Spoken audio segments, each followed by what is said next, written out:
and welcome back to Lucky Loaders 15, where I'll be giving you 5 selections for tomorrow's racing. Now, before we get into them, I quickly just want to reflect on how our tips performed today. In the end, it was a bit of a frustrating day here on the YouTube channel, as both the Nap and Next Best finished in second place. The Nap was Peterborough at Hereford. I thought he was given an okay ride by Izzy Williams, but just bumped into a well-handicapped horse in the end. Did nothing wrong, got into the right position, but in the end just bumped into one.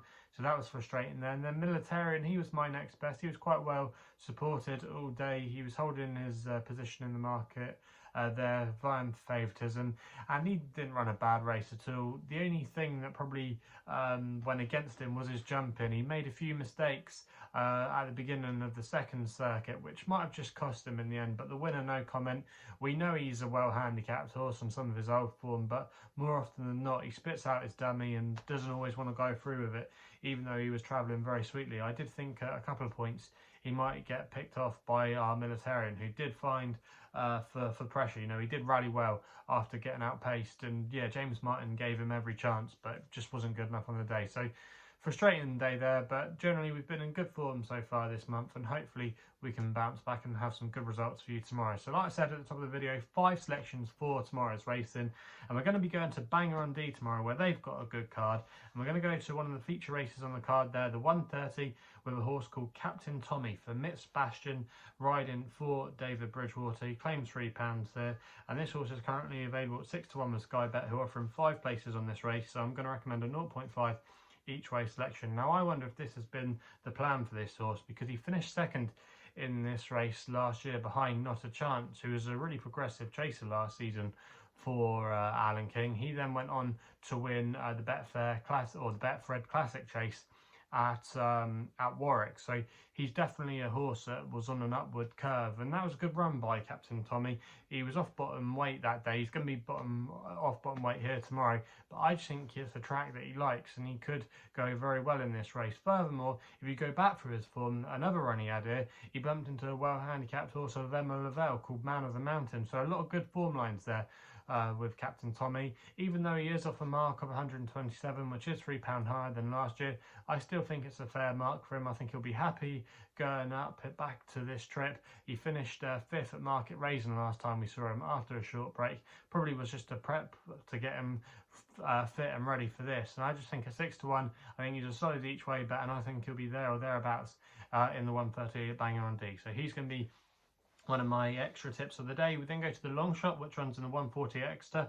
with a horse called Buckthorn George for Brendan Powell and Colin Tizard. Currently available at 11 to 1 with bookmakers at the moment, and SkyBet paying 4 places on this race at the time of recording. I'm going to recommend a 0.5 each way selection here. Now this horse will be making his chase debut tomorrow off a mark of 123, and I think he should be able to take the chasing, because if you look at his pedigree, he's got quite a few winners in it that were staying chasers, so going up in trip shouldn't be a problem. And a mark of 123 I think is actually quite a workable mark on what he's shown on his hurdles form. He did quite well in hurdles, over hurdles last year without winning. He ran in some good contests, and he was a very game performer, and I think stepping up in trip as well to 3 miles will really suit him. He's quite versatile ground wise. He's an uncomplicated type. He can be quite versatile the way he's ridden, and I just think he does have good solid credentials in this race tomorrow. We know Colin Tizard's yard are coming into form. He went well fresh last year as well when he was just touched off at Plumpton. Like I say, in his pedigree, he's related to 3 mile chasers, and they went well fresh as well. So yeah, I do think there's a lot of positives in this horse's camp tomorrow. They won the race last year with all the gin joints of Tizard, so they know what kind of horse they're dealing with. And if you actually read some of the stable tour quotes of Colin Tizard, they really like this fella, and anything he did over hurdles was a bonus. This has always been a chaser in their eyes, and I just think off a mark of 123 there, he could potentially be quite well handicapped on his chase debut, and I don't think this race is as particularly strong as it was last year. So for me, in the 140, Buckthorn George it is as my long shot of the day. I then go to the Nap, which runs in the next race at Exeter, the 210, and I thought Mack the Man here still had a little bit of value, currently at 10 to 3 for Adam Wedge and Evan Williams. Now this horse is down to his last winning mark of 127. He won in a tactical affair back in January at Wincanton, meeting a horse called River Bray of Victor Dartnells, who's going to be reopposing tomorrow. But I just think Mack the Man, I think this is a good opportunity for him to get back in the winner's enclosure. He's shown some good form before, especially fresh. He won a decent handicap at Warwick a couple of seasons ago on his first start out, and then he went on to hack up at Sandown, beating Protectorat, who's now a Grade 1 chaser. So yeah, you got to like the look of Mack the Man. I just think off a mark of 127, we know the small field shouldn't inconvenience him. He's quite versatile on ground as well. I don't think this is a particularly strong race, and yeah, I think there's a bit of scope there off his mark of 127, and he could potentially still land a better race. You might remember a couple of years ago he was absolutely cruising in the Betfair Hurdle when he took a crash in full, and he could have won that race that day. But yeah, Mack the Man at 10-3, I think he'll get the job done, and I'm not so keen on the Nichols horse. I was quite disappointed with him, and it could just set up for Mack the Man, who I think will be ridden patiently and will come with a late run. So he's going to be my selection and nap of the day in the 210 at Exeter. We then go with another extra tip, which runs in the 3 o'clock at Bangor-On-Dee with a horse called Llandinabo Lad for Izzy Williams, claiming 5. She's riding for Tom Simmons, currently available at 11-2, and I'm going to recommend a 0.5 each way selection there. You can get 4 places with a few firms at the moment, and this horse Llandinabo Lad is going to be making his handicap debut tomorrow. He really did hold his own, you have to say, last season in some decent novice races. He won here, and then he went on to Haydock, where he beat Manila Drama. Manila Drama has subsequently franked that form, and then he bumped into the likes of My Drogo at Ascot, where he didn't discredit himself there at all.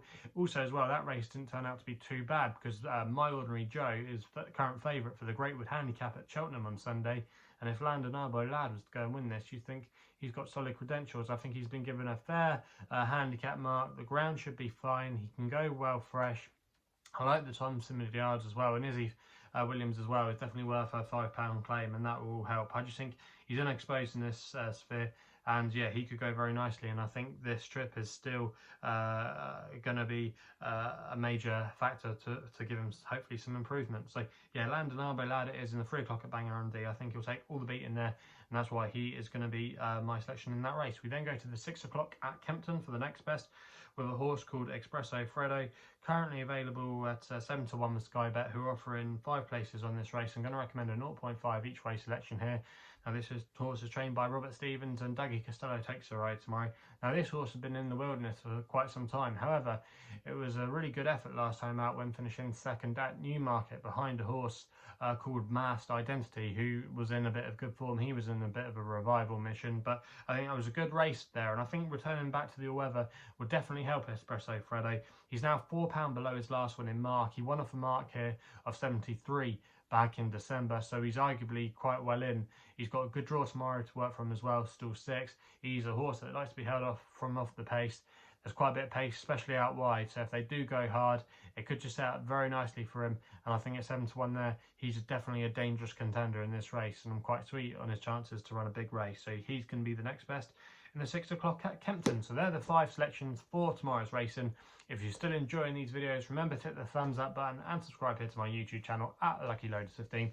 If you want to follow me on social media, Twitter is the place to do so, where my handle is at LuckyLoader15. And if you want to find out a bit more about myself, my website is www.chrisloaderracing.co.uk. So please gamble responsibly. Hopefully we can have some winners for you tomorrow, and we'll be seeing you soon.